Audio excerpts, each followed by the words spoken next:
आमे साइलेंस करी आरंभ करवा। माँ को आह्वान करवा। माँ माँ आमे मातृ रचना बही जो क्वेश्चन गुड़ा डिस्कशन करथिले आज क्वेश्चन गोटे रही केतेक जंतु प्रति आमर जो प्राय एक सहजात घृणा भाव रही थाए तार कारण कौन। एठार मु साप कंकड़ा बच्छा प्रभृति जंतु को कथा भावुची।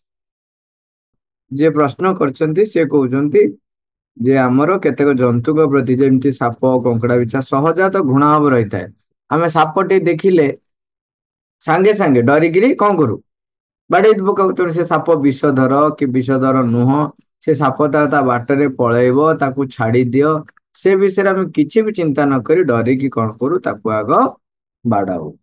सेमती कंकड़ा पिछा इत्यादि इत्यादि जो प्रति गोटे सहजता आमर घृणा भाव रही थाए सेटा आमर कौन पाई रही थाए।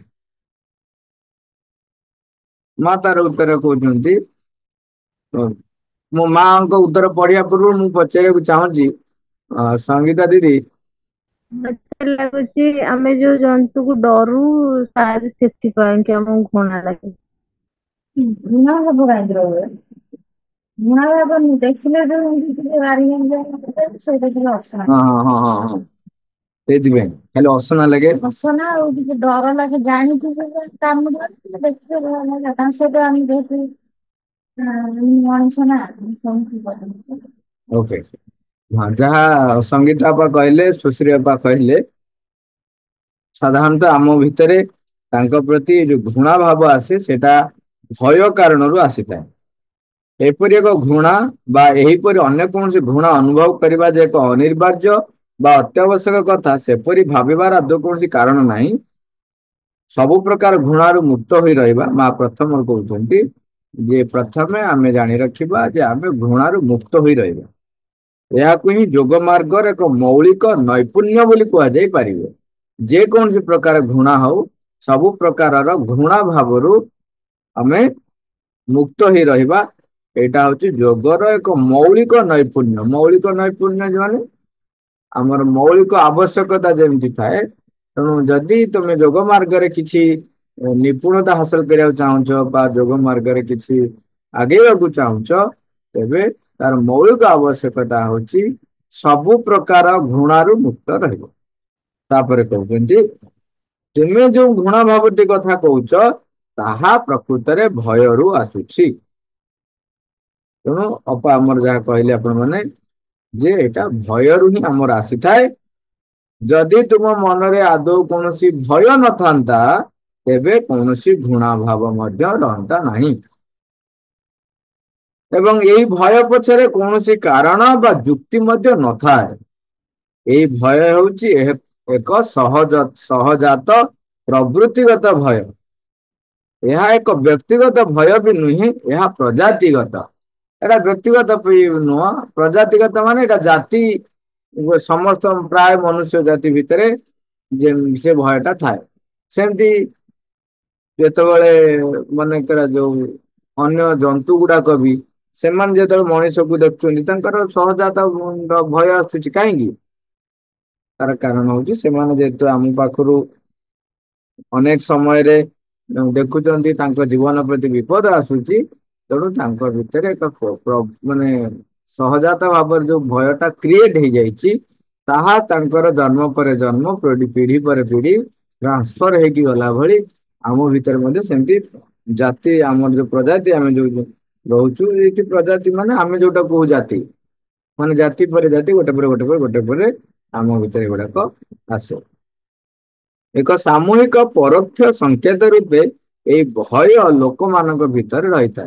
ये जो घृणा भावटी परोक्ष भाव हूँ कहार ना भयर एक रूप बा भयर एक परिप्रकाश। यह समग्र भाव में मनुष्य जातिर चेतना मध्य रही था। जदि आम चेतना भितर से न रुहंता बा न था आमे जेमती आपण देखिए छोट पिला जेतेबेले जेतेबेले ता भितर मन डेभलप हेनी अति छोट छुआ से बाट देकरी जेकोसी जंतु जाऊ तार समस्त प्रति समभाव थाए।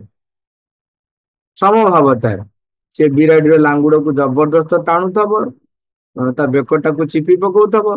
ସାପ ହେଲେ ବି ସେ ସାପଟାକୁ ମଧ୍ୟ ଜବରଦସ୍ତ ଟାଣି ଆଣିବ, ଚିପି ପକେଇବ। ତେଣୁ ତାର ସେ ଜିନିଷଟି ନଥାଏ। ଯେତେବେଳେ ମନ ଆମର ଡେଭଲପ ହୁଏ, ସେତେବେଳେ ଆମର ପ୍ରାୟତଃ ଏ ଭୟଟି ମଧ୍ୟ ବାହାରି ପଡେ। ଯେତେବେଳେ ଆମେ ଏକ ମନୁଷ୍ୟ ଶରୀର ଗ୍ରହଣ କରୁ, ଆମକୁ ସେତେବେଳେ ଏହି ସବୁ ସାମୂହିକ ପରୋକ୍ଷ ସଂକେତ, ପ୍ରଜାତିଗତ ଭାବନା ଏବଂ ମନୁଷ୍ୟ ସମୂହ, ଗୋଷ୍ଠୀ, ଏହି ସବୁ ନାନା ଆକର୍ଷଣ ଓ ବିକର୍ଷଣମୂଳକ ଅନୁଭୂତିରେ ମଧ୍ୟ ପୁଳାଏ ଲେଖାଏ ଗ୍ରହଣ କରିବାକୁ ପଡିଥାଏ। ଭୟ ବି ସେହିପରି ଭାବରେ ଆମ ପାଖକୁ ଆସିଥାଏ। ତେଣୁ ଆମେ ଯେତେବେଳେ ମନୁଷ୍ୟ ଜନ୍ମ ଗ୍ରହଣ କଲେ, ମନ ଯେହେତୁ ଆମେ ପ୍ରାପ୍ତ କଲେ, ତେଣୁ ମନୁଷ୍ୟର କେତେ ଗୁଡାଏ ରହିଛି ଯୋଉ ପ୍ରବୃତ୍ତି ଗୁଡିକ, ତାହା ମଧ୍ୟ ଆମ ପାଖକୁ ଆସେ। ଗୋଷ୍ଠୀଗତ ଭାବରେ ମଣିଷ ମାନଙ୍କର ଯୋଉ ଯୋଉ ପ୍ରକାର ଆକର୍ଷଣ, ଯୋଉ ଯୋଉ ପ୍ରକାର ବିକର୍ଷଣ, ସେଇ ସବୁ ବିକର୍ଷଣମୂଳକ ଅନୁଭୂତିରୁ ପୁଳାଏ ଲେଖାଏ ତମେ ଗ୍ରହଣ କର। ସେଥିରୁ ଭୟ ହଉଛି ଗୋଟିଏ।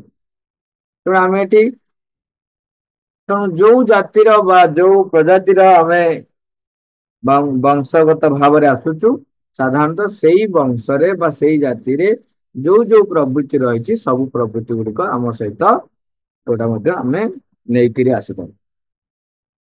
ଆଉ ଗୋଟେ ଦୃଷ୍ଟିରୁ ବିଚାର କରି ଦେଖିଲେ, ଯେକୌଣସି ଆକର୍ଷଣ ବା ବିକର୍ଷଣ ମଧ୍ୟରେ ପ୍ରକୃତିଗତ ଭାବରେ ଏକ ବ୍ୟକ୍ତିଗତ ଉପାଦାନ ମଧ୍ୟ ରହିଥାଏ। କାରଣ ଏହି ସବୁ ଗତି ସ୍ପନ୍ଦନ ସବୁ ମଣିଷ ଭିତରେ କଦାପି ଗୋଟିଏ ପ୍ରକାରର ଦୃଷ୍ଟିଗୋଚର ହୁଏନି। ବିଭିନ୍ନ ବ୍ୟକ୍ତିଙ୍କ ଭିତରେ ରହିଥିବା ପ୍ରାଣୀଙ୍କ ସତ୍ତାର ଅନୁସ୍ପନ୍ଦନଗତ ପ୍ରକୃତି ଓ ସ୍ତରଟି ଉପରେ ହିଁ ତାହା ସର୍ବଦା ନିର୍ଭରଶୀଳ ରହିଥାଏ। ବ୍ୟକ୍ତି ବ୍ୟକ୍ତି ଭିତରେ ଏଇ ଯୋଉ ପ୍ରବୃତ୍ତିଟି ପରିପ୍ରକାଶର ପ୍ରକାର ଭେଦ ଭିନ୍ନ ହେଇଥାଏ, ସ୍ତର ବି ଭିନ୍ନ ହେଇଥାଏ। ଆମେ ଆମ ଭିତରେ ମନେ କରାଯାଉ, କେତେ ବ୍ୟକ୍ତି ଅଛନ୍ତି ବିରାଡିକୁ ଦେଖିଲେ ଘୃଣା କରନ୍ତି, ବିରାଡିକୁ ଦେଖିଲେ ତଡନ୍ତି, କିନ୍ତୁ ବିରାଡିକୁ ଦେଖି ଆଦର କରିବା ବ୍ୟକ୍ତି ଅଛନ୍ତି। ଏବଂ ବ୍ୟକ୍ତି ମାନଙ୍କ ଭିତରେ କେତେକ ପ୍ରକାରର ବ୍ୟକ୍ତି ବି ଅଛନ୍ତି, ଯୋଉମାନେ ସାପଙ୍କ ପ୍ରତି ତାଙ୍କର ଦୟାଳୁ ହୃଦୟ ଥାଏ ଏବଂ ସାପଙ୍କ ପ୍ରତି ଆମର ଯେତିକି ପରିମାଣରେ ଘୃଣା ଭାବ ଥାଏ, ସେତିକି ପରିମାଣରେ ଭଲ ପାଇବା ମଧ୍ୟ ଥାଇପାରେ ଥାଏ। ସେମାନେ ସାପ ପ୍ରତି କୌଣସି ପ୍ରକାରର ଆମର ଯୋଉ ବିକର୍ଷଣ ଭାବ ରହିଛି ବା ଘୃଣାଗତ ଭାବନା ରହିଛି, ସେ ନଥାଏ। ତେଣୁ କୁକୁର ମାନଙ୍କ ପ୍ରତି ସେମିତି ଏଇଟା ଯଦିଓ ଏ ଗତି ସ୍ପନ୍ଦନ ଜାତିରେ ଆମ ପାଖକୁ ଆସିଥାଏ, କିନ୍ତୁ ତାହା ଭିନ୍ନ ଭିନ୍ନ ବ୍ୟକ୍ତି ପାଖରେ ପ୍ରକାଶର ପ୍ରକାର ଭେଦ ଭିନ୍ନ ହେଇଥାଏ।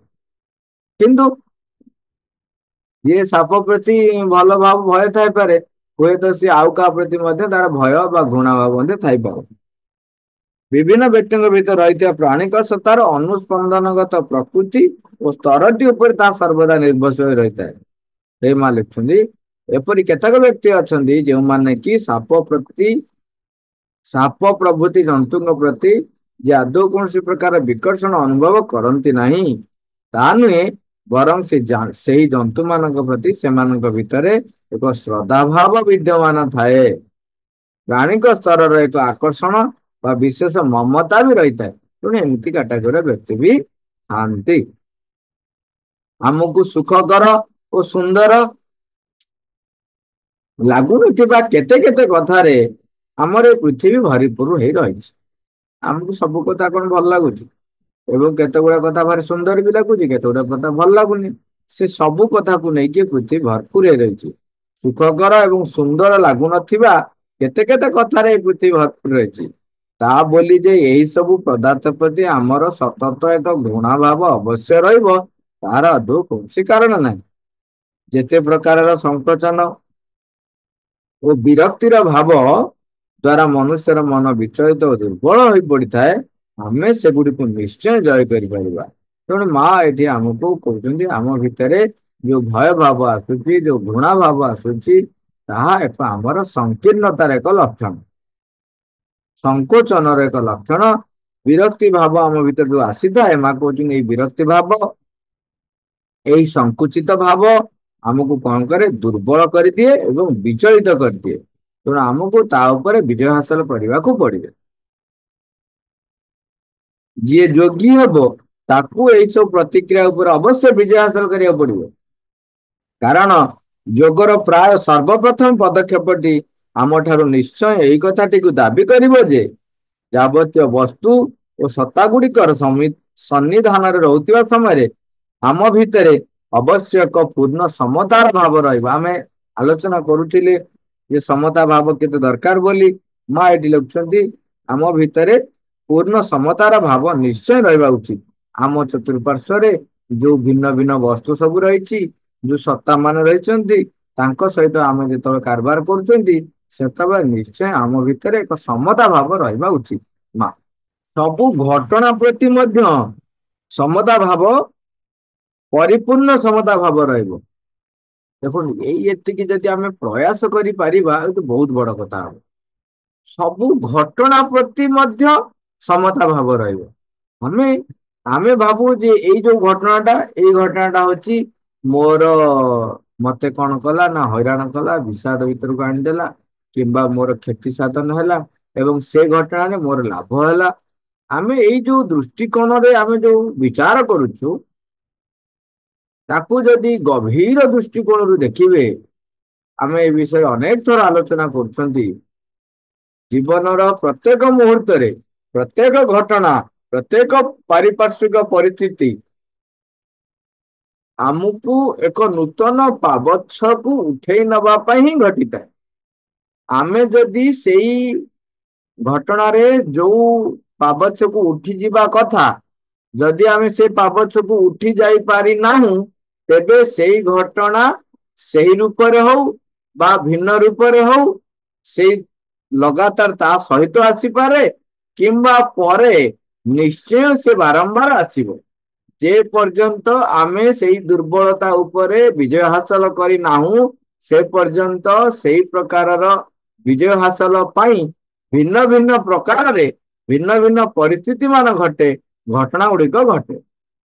ଯଦି ଏଇ ଗଭୀର ସତ୍ୟଟିକୁ ଆମେ ଅନୁଭବ କରିପାରିବା ଏବଂ ନିଜ ଭିତରେ ହେଜିବା ଏବଂ ତାକୁ ମାନେ ପ୍ରତ୍ୟକ୍ଷ ଭାବରେ ଘଟଣା ଉପରେ ତାକୁ ପ୍ରୟୋଗ କରିବା, ତେବେ ପ୍ରତ୍ୟେକ ଘଟଣାରେ ନିଶ୍ଚୟ ଆମର ସମତା ଭାବ ଆସିବ। ସେଥିପାଇଁ ଗୋଟେ ବାକ୍ୟ ମନେ ରଖିବ ଯେ ଈଶ୍ୱର ଯାହା କରନ୍ତି ପ୍ରାଣୀର ମଙ୍ଗଳ ପାଇଁ। ଏଇ କଥାଟି ଆମେ ଅନେକ ଥର ଶୁଣିଛନ୍ତି। ତମେବ ମାତାଶ୍ଚ ପିତା ତମେବ। ଆରେ ଭଗବାନ ମୋର ମା, ଭଗବାନ ମୋର ବାପା। ତମେବ ମାତାଶ୍ଚ ପିତା ତମେବ, ତମେବ ବନ୍ଧୁଶ୍ଚ ସଖା ତମେବ। ଯଦି ସେ ମୋର ମା ଏବଂ ବାପା, ତେବେ ମୋର ସେ ଅମଙ୍ଗଳ କରିପାରିବେ କେମିତି? ସେ ମୋର ସଖା ଏବଂ ବନ୍ଧୁ। ମୋର ସଖା ମୋ ସହିତ ସବୁବେଳେ ରହିଛି, ମୋ ବନ୍ଧୁ ମୋ ସହିତ ସବୁବେଳେ ରହିଛି, ତେବେ ସେ ମତେ ତ କେବେ ଛାଡିକି ଯାଇନାହାନ୍ତି। ଏଇ ଯୋଉ ବିଶ୍ୱାସ ଭାବ ଯେତେବେଳେ ନିଜ ଭିତରେ ଅଧିକରୁ ଅଧିକ ଆମେ ପ୍ରୟୋଗାତ୍ମକ ଭାବରେ ତାକୁ ବ୍ୟବହାର କରିବା, ସେତେବେଳେ ଦେଖିବା ଯେ ପ୍ରତ୍ୟେକ ଘଟଣାର ପଶ୍ଚାତରେ ଯୋଉ ଉତ୍ସରୁ ସେ ଆସିଛି, କଣ ନେଇକିରି ଆସିଛି, କୋଉ କଥାଟିକୁ ସିଏ ଚାହୁଁଛି ଆଲୋକର ମୁଖକୁ ଆସୁ, ଆଲୋକର ସମ୍ମୁଖରେ ରହୁ, ତାହା ରୂପାନ୍ତର ହଉ, ପରିବର୍ତ୍ତନ ହଉ, କୋଉ ସତ୍ତାଟିର କୋଉ ଅଂଶଟିକୁ ସମ୍ମୁଖକୁ ଆଣିକି ରୂପାନ୍ତର ପାଇଁ ବା ପରିବର୍ତ୍ତନ କରିବା ପାଇଁ ସେ ଠିଆ କରିବାକୁ ଚାହୁଁଛି, ସେଇ କଥାଟା ବୁଝିଯିବାଟା ସେତେବେଳେ ସମ୍ଭବ ହେଇଯିବ। ଯଦି ଆମେ କେବଳ ଗୋଟେ ଗୋଟେ କଥାକୁ ଆମେ ବିଶ୍ୱାସ ରଖିବା ଏବଂ ନିଜେ କନଭିନ୍ସ ହେବା ଦରକାର ଯେ ଭଗବାନ ହଉଛନ୍ତି ମୋର ମା ବାପା, ତେବେ ମୋର ସେ ଅମଙ୍ଗଳ କେମିତି କରିବେ? ତେବେ ଏଇ ଯୋଉ ଘଟଣାଟି ଆସିଛି, ତାଙ୍କ ଇଚ୍ଛା ଗଛର ପତ୍ର ବି ହଲେ ନାହିଁ, ତେବେ ଏଇ ଯୋଉ ଘଟଣାଟା ଆସିଛି ସେ ନିଶ୍ଚୟ କିଛି ନା କିଛି ମତେ ଜଣେଇବାକୁ ଆସିଛନ୍ତି, ସେଇଟାକୁ ଜାଣିବା ପାଇଁ ଆସ୍ପୃହା କରିବ। ଯେତେବେଳେ ଜଣେ ସମତାର ଭାବ ରହେ, ସବୁ ଘଟଣା ପ୍ରତି ପରିପୂର୍ଣ୍ଣ ସମତା ଭାବ ରହେ, ତେବେ ତାକୁ ସର୍ବଦା ସ୍ଥିର ଓ ଅବିଚଳିତ ରହିବାକୁ ପଡିବ। କୌଣସି ପ୍ରକାରରେ ବିହଳ ହୋଇ ପଡିବାକୁ ହେବ ନାହିଁ। ଆଉ ସେଇଠାରେ ହିଁ ଯୋଗୀର ପ୍ରକୃତ ଶକ୍ତିର ପରିଚୟ ମିଳିବ। ଯୋଗଯୁକ୍ତ ହେଇଥିଲେ ତୁମେ ହବ ଯୋଗୀ। ଭଗବାନଙ୍କ ସହିତ ତୁମେ କେତେ ପରିମାଣରେ ଯୋଗଯୁକ୍ତ ହେଇଛ, ଏଇଠି ପରିଚୟ ହେଇଯିବ ତମର। ଯେବେ ଆମେ ସେଇ ସମ୍ପୂର୍ଣ୍ଣ ସ୍ଥିର ଏବଂ ଅବିଚଳିତ ଭାବଟିର ଅଧିକାରୀ ହୋଇପାରିଥିବା, ତେବେ ଯେତେ ବଡ ଭୟଙ୍କର ଅଥବା ଭୟପ୍ରଦ ଜନ୍ତୁ ଆଗରେ ଆସି ପହଞ୍ଚିଗଲେ ମଧ୍ୟ ତାହାର ଆମ ଲାଗି ଆଉ କଦାପି କ୍ଷତିକାରକତା ରହିବ ନାହିଁ। ଏଇ ଯୋଉ ଲାଇନ ଟା କହିଲେ, କଣ କହିଲେ? ଯଦି ଆମେ ସମ୍ପୂର୍ଣ୍ଣ ସ୍ଥିର ଏବଂ ଅବିଚଳିତ ଭାବଟିର ଅଧିକାରୀ ହୋଇଯାଇପାରିବା, ତେବେ ଯେତେ ଭୟଙ୍କର ଭୟପ୍ରଦ ଜନ୍ତୁ ଆଗରେ ଆସି ଥାଉ ନା କାହିଁକି, ତା ଭିତରେ ସେଇ କ୍ଷତିକାରକତା ଭାବ ରହିବ ନାହିଁ। ସେ ମୋର କ୍ଷତି କରିବା ପାଇଁ ଆଉ ଚିନ୍ତା କରିବ ନାହିଁ। ସେ କ୍ଷତି କରିବା ପାଇଁ ତା ଭିତରେ ସେ ସ୍ପନ୍ଦନ ଆସିବ ନାହିଁ। ଆମେ ଅନେକଙ୍କ ଜୀବନରେ ଘଟଣା ଦେଖିଛନ୍ତି। ମା ଲେଖିଥିଲେ, ମା ଯେତେବେଳେ ଆସୁଛନ୍ତି ଜଙ୍ଗଲ ଭିତରେ ଯୋଉ ବାଘ ସହିତ ଭେଟ ହବା, ଏବଂ ଯୋଉଠି ବସିକି ଧ୍ୟାନ କରୁଥିଲେ ଯୋଉ ସାପର, ସେଇଟା ହଉଛି ଚଲାପଥ ଯିବା ବାଟ, ସେ ହୁଙ୍କାର ମୁହଁରେ ତେଣୁ ସାପ ଆସିକି ଅପେକ୍ଷା କରି ରହିଛି, କେତେବେଳେ ବାଟ ଛାଡିଲେ ସେ ଭିତରେ ପଶିବ। ବାଘ ଆସେ ବୋଲି ସେ କଣ କରୁଛନ୍ତି? ଆମେ ଗୌତମ ବୁଦ୍ଧଙ୍କର ବୋଧିସତ୍ଵ କାହାଣୀ ଶୁଣିଥିବା। ଗୌତମ ବୁଦ୍ଧଙ୍କ ଚରିତରେ ଅନେକ ଜାଗାରେ, ଯୋଉ ଜାଗାରେ ଏବଂ ଏବେ ଗୋଟେ ଆମେ ଦେଖୁଥିଲେ ନୀଲକଣ୍ଠି, ନୀଲକଣ୍ଠିଙ୍କ ତାଙ୍କ ଜୀବନରେ ଯୋଉ ମାନେ ନରଖିଆ ବାଘ, ମାନେ ଯିଏ ମଣିଷ ରକ୍ତ ଥରେ ଚାଖି ଦେଇଛି, ସେ କୁଆଡେ ପୁଣି ଆସେ ଶିକାର କରିବା ପାଇଁ, କିନା ଭାରି ଟେଷ୍ଟି ତାକୁ ଲାଗେ। ତା ସମ୍ମୁଖରେ ଇଏ ଶାନ୍ତ ସ୍ଥିର ଭାବରେ ଆରାମରେ ବସିଛନ୍ତି।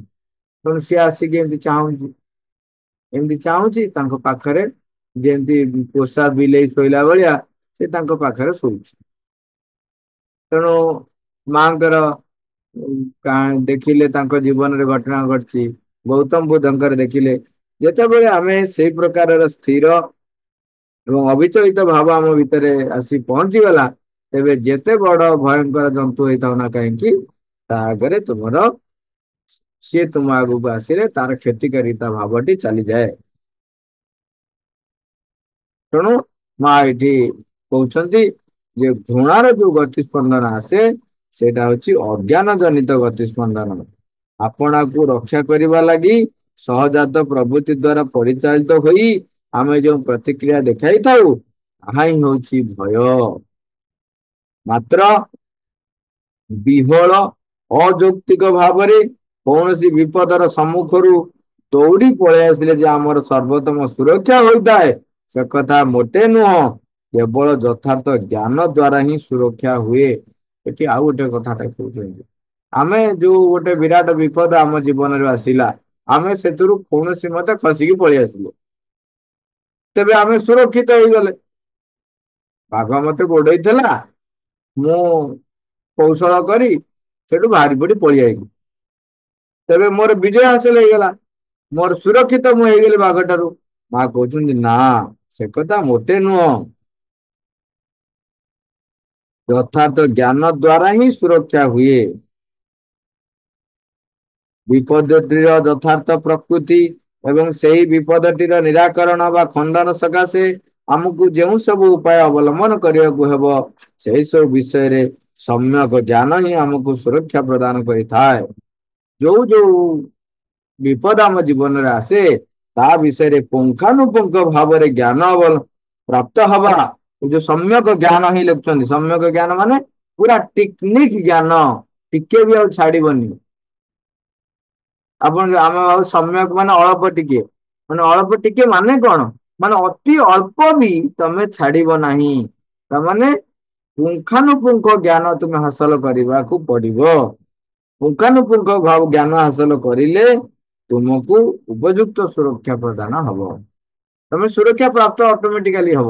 ଯେମିତି ଯେତେବେଳେ ତୁମେ ପୁରା ଜ୍ଞାନ ଯୁକ୍ତ ପ୍ରାପ୍ତ ହେଲ, ତ କଣ ଯେ ଏଇ ପଶୁର ପ୍ରକୃତି କଣ, ତା ସହିତ ଆମେ ଦେଖିଥିବା ଚନ୍ଦ୍ରଗୁପ୍ତ ମୌର୍ଯ୍ୟରେ ଦେଖଉଥିଲା, ଏବଂ ଯୋଉମାନେ ଘୋଡା ମାନଙ୍କୁ କାବୁ କରନ୍ତି, ସେମାନେ କଣ କରନ୍ତି ନା ଘୋଡାଟା ତାର ଆଖି, ତା ଆଖିରେ ଆଖି ମିଳେଇକିରି ପୁରା ଚାହିଁକି ରୁହନ୍ତି।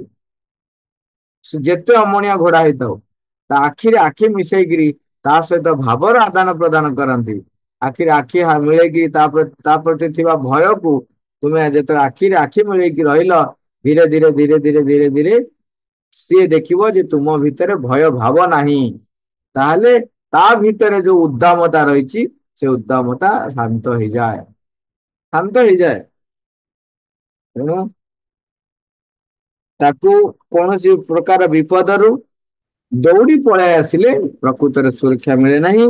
ତାର ଯଥାର୍ଥ ଜ୍ଞାନ ହାସଲ କରିବା, ତାହେଲେ ତା ପ୍ରତି ଆମର ସୁରକ୍ଷା ହୁଏ। ଏଇଠି ତ କହିଲେ ନା, ଯେତେବେଳେ ଆମେ ଯେତେବେଳେ ସେଇ ଅଧିକାରୀ ହେଇଗଲେ, ଜ୍ଞାନର ଅଧିକାରୀ ହେଇଗଲେ, ତାହେଲେ ଆମ ଭିତରେ ସ୍ଥିର ଏବଂ ଅବିଚଳିତ ଆସିଯିବ। ଅବିଚଳିତ ସ୍ଥିର ଆସିଗଲେ ସିଏ ତାର ପ୍ରକୃତି ଭୁଲିଯିବ।